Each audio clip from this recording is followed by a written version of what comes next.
All right, still reporting from TIFF, and earlier today I saw Annette Bening's next big swing at Best Actress with Nyad, and not trying to YouTube name drop here, but I had the pleasure of watching this movie with Film Drunk and Oscar Expert, which is definitely a bucket list item for sure.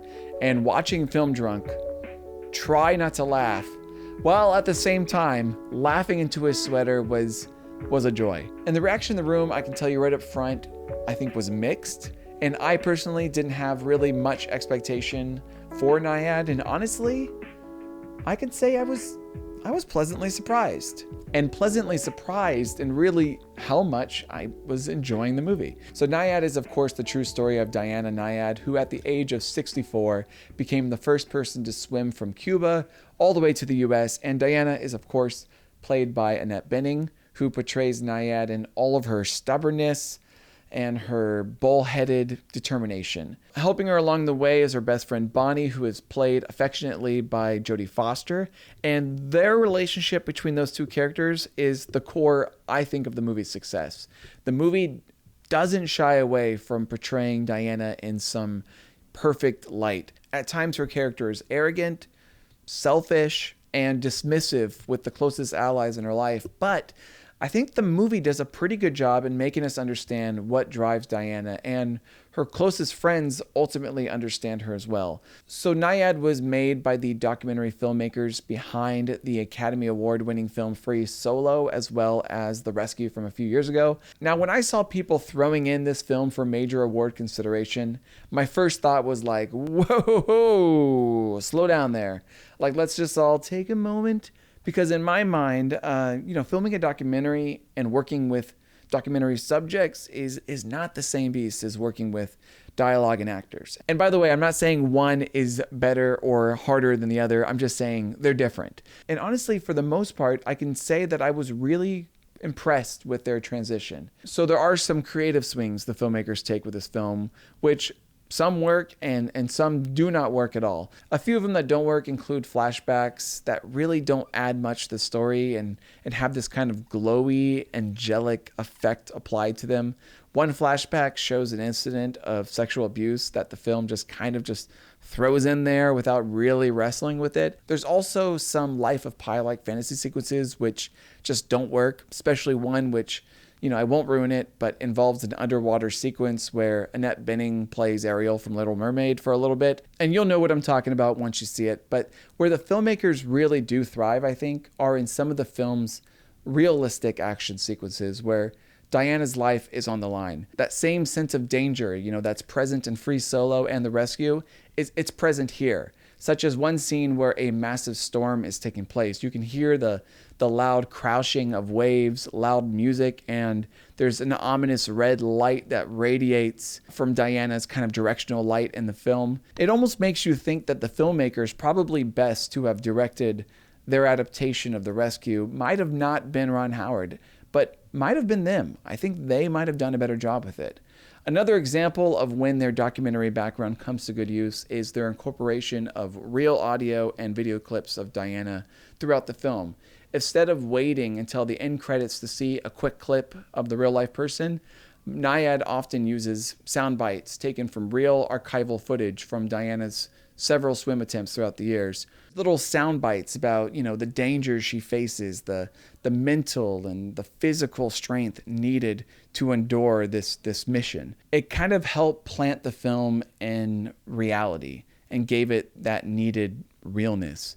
And the dangers that Diana faces isn't generalized too. Like, the filmmakers go into detail and lay out the very real challenges that Diana faces on these swims, and I think are details that other filmmakers might have not even bothered including. We also learned that Diana uses music on her swims. She sings songs in her head to kind of help control her pacing and keep her mind clear. And the film often plays these songs during the movie as well. And sometimes the songs gives this feeling of serenity, and sometimes the songs are used in contrast with Mother Nature raising hell, which I found really interesting. So the theme of the film is super simple and familiar. It's about perseverance and not setting limitations on what you're capable of, no matter what your age is or the obstacles you face. In the end, Diana Nyad swam that 110 miles on her own, but the film pays service to those who offered support and made sacrifices along the way. I think the emotional core of the story really comes from the friendship between Diana and her friend Bonnie. Benning and Foster create an on-screen relationship that to me felt like a real decades-long friendship. You know, we all have those friends that despite their flaws, we'd be willing to go the distance for them because, you know, we want to see them succeed and we want, you know, them to be the best version of themselves they can be. Foster portrays Bonnie with so much charm, it's really hard not to fall in love with her. And Benning plays a complicated protagonist, and whenever we see her kind of drop her guard and occasionally slip and reveal real vulnerability, I think it's really nice. So the movie isn't perfect, okay? This isn't gonna be anything different than you've seen from an inspirational movie. The dialogue isn't always perfect, and the end credit song kind of sounded like the Pokemon theme song. But honestly, I think there's a lot to like here and appreciate, so I'm gonna give the film a 7 out of 10. Now let's talk about Oscar chances. Now look, the Best Actress category is stacked this year. It is a very tough category. I checked the Metacritic score for this film, which currently holds, I think, a 57 or something. Not that that really matters incredibly when it comes to Oscar voters, but nearly everyone has this film not being nominated for Best Picture. And in the end, I would probably agree that this film is not likely to be nominated for Best Picture, but I wouldn't totally discount it as a possibility either. We got to remember that there's a lot of older members within the Academy, and the theme of this film is going to be very relatable within many of those voters. And on top of that, there's a real affection within those older members for Jodie Foster and Annette Bening. Annette Bening has received 4 nominations, has never won. Many would say that that's a very strong narrative. I would say that's more in the minds of Oscar obsessives like us, not so much in the minds of the Academy members. So going for Bening, of course, she is playing a real-life character, which helps. And her character may be interpreted by some as dislikable. To me, I thought her character was just human. Perfectly fine. I enjoyed it. So honestly, right now, I would probably place Bening at like number 7 or so to be nominated. I think the supporting actress category is much more open, especially if The Color Purple doesn't land well. It opens up a lot more spaces. So right now, I currently have Jodie Foster in at number 5. Other than acting categories, though, that's about all I can see really for this film, with Best Picture still being possible, but it's a long shot. All right, well, those are my thoughts on Nyad. Is Annette Bening going to be nominated for Best Actress? Comment below what you think, and comment below, if not, what your 5 nominated predicted actresses are. I have a few more TIFF reviews coming soon, so feel free to hit the subscribe button. Follow me on Letterboxd, Twitter, links in the bio. And until next time, I will see you at TIFF, and I will see you at the Oscars.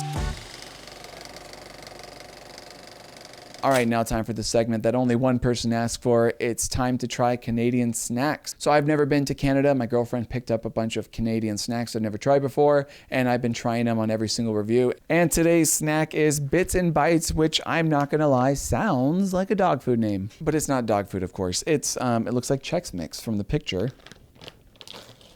Smell this. So there's there's Cheerios in this Chex Mix. That's interesting.